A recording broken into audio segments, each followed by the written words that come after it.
안녕하십니까. 더불어민주당 수원 정지역 국회의원 김준혁입니다. 오늘 기자회견은 제46차 유네스코 세계유산 총회 일본의 사도광산 세계유산 등재에 대한 내용이 지금 긴급하게 이어지고 있는데 이에 대한 반대 의견을 내기 위한 기자회견입니다. 저는 2022년, 2023년 2년에 걸쳐서 일본의 사도광산 세계유산 등재를 막기 위해서 3차례에 걸쳐서 니카타현에 있는 사도광산을 다녀왔습니다. 일본 사도광산 반대를 위해서 국내 지식인뿐만이 아니라 일본 내에 있는 많은 지식인들과 함께 현장에서 토의하고 또 좋은 의견을 함께 공유하면서 사도광산의 세계유산 등재의 부당함을 함께 이야기했습니다.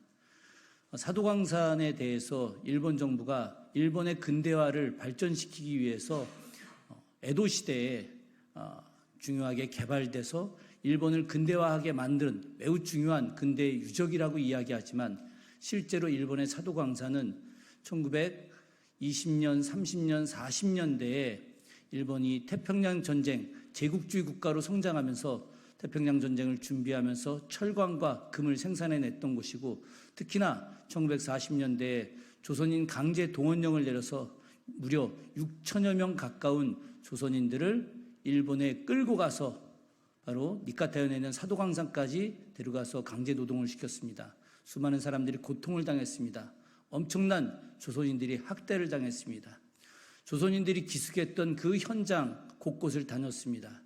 일본인들과 비교할 수 없는 아주 안 좋은 지역에 기숙사를 만들고 인간 이하의 대우를 했습니다. 그 현장이 지금도 남아 있습니다. 조선인 위령비도 제대로 만들어져 있지 않습니다. 그런 곳에 우리 조선인들의 강제 노역을 했던 그곳을 일본인들이 그 역사를 지우고 그 역사를 외면하고 일본의 근대유산 발전에 대한 내용만을 기술해서 세계유산으로 등재한다는 것은 도저히 있을 수 없는 일입니다. 특히나 2015년 하시마섬, 일명 군함도라고 불리는 그 섬을 일본 근대유산으로 등재하면서 우리와의 약속을 철저하게 어겼습니다. 당시 우리 정부가 하시마섬, 군함도의 세계유산을 반대했었을 때 일본 정부가 조선인 강제 동원과 관련된 내용을 반드시 기술하고 일본 도쿄 안에 근대유산 센터를 만들어서 일본이 근대 발전 과정에서 세계인에게 많은 고통을 주었다는 것을 반드시 기술하고 설명하겠다고 약속을 했었습니다. 제가 2023년에 그 일본 근대유산 센터를 다녀왔습니다. 충격을 받았습니다. 왜냐? 그 안에 일본인들이 반성과 사죄 내용은 하나도 없고 오로지 일본이 잘했다는 내용과 그리고 군함도에 있었던 그 많은 조선인들에 대해서 학대하지 않고 오히려 존중하고 엄청난 배려를 했다라고 하는 잘못된 내용으로 전시되어 있었기 때문입니다. 일본 정부는 이렇게 거짓과 왜곡을 일삼으면서 자신들이 했던 우리 민족에 대한 그 많은 고통을 외면하고 있었습니다. 그럼에도 불구하고 지금 일본 정부는 또다시 군함도와 같은 사도광산을 세계유산으로 등재하려고 하고 있고 우리 정부는 이에 대해서 겉으로는 일본의 사도광산 세계유산 등재를 막겠다라고 하면서도 불구하고 전혀 이에 대한 대응을 하지 않았습니다. 외교부도 미온적 대응을 했고 문화체육관광부도 역시 미온적 대응을 했습니다. 우리 두 부서 외교부 문화체육관광부가 윤석열 정부의 뜻을 따라서 일본의 사도광산 세계유산 등재에 대해서 미온적 아니 굴종적 태도를 보임으로써 일본의 사도광산은 세계유산 등재에 거의 다다랐습니다. 세계유산 등재는 이사국에 있는 한 나라라도 반대를 하게 되면 절대 등재할 수 없는 것이 지금까지의 관례입니다.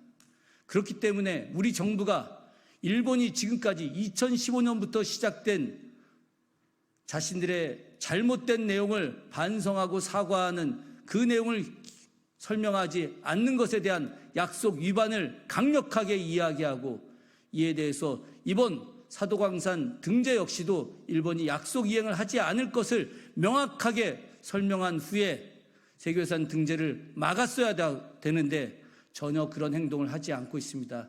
그래서 마지막 남은 기간 딱 하루 남은 이 기간 동안에 저희 김준혁 의원은, 그리고 저와 함께하는 우리의 많은 지식인들, 일본의 사도광산 세계유산 등재를 막기 위한 마지막 말씀을 드리고자 오늘 이 기자회견에 섰습니다. 지금부터 기자회견문을 낭독하도록 하겠습니다. 사도광산 세계유산 등재 심사, 윤석열 정부는 느슨한 합의 말고 확실한 반대를 하라. 일본 정부가 수천 명 조선인을 강제 동원한 사도광산이 세계 문화유산으로 등재되기 일보 직전입니다. 그럼에도 불구하고 윤석열 정부는 일본 정부와 강제 노동의 역사 왜곡에 앞장서고 있습니다. 친일 정부를 대변하는 정부, 아니 친일 정부라고 하는 국민의 생각이 그대로 들어맞고 있습니다. 지난 21일부터 이번 주말까지 인도 뉴델리에서 제46차 유네스코 세계유산위원회가 개최되고 있습니다.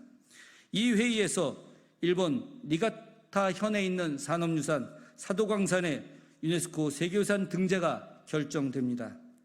외교부는 현재 인도 뉴델리에서 개최 중인 유네스코 세계유산위원회 한일 간 막판 합의, 느슨한 합의가 이루어지고 있다고 이야기하고 있습니다.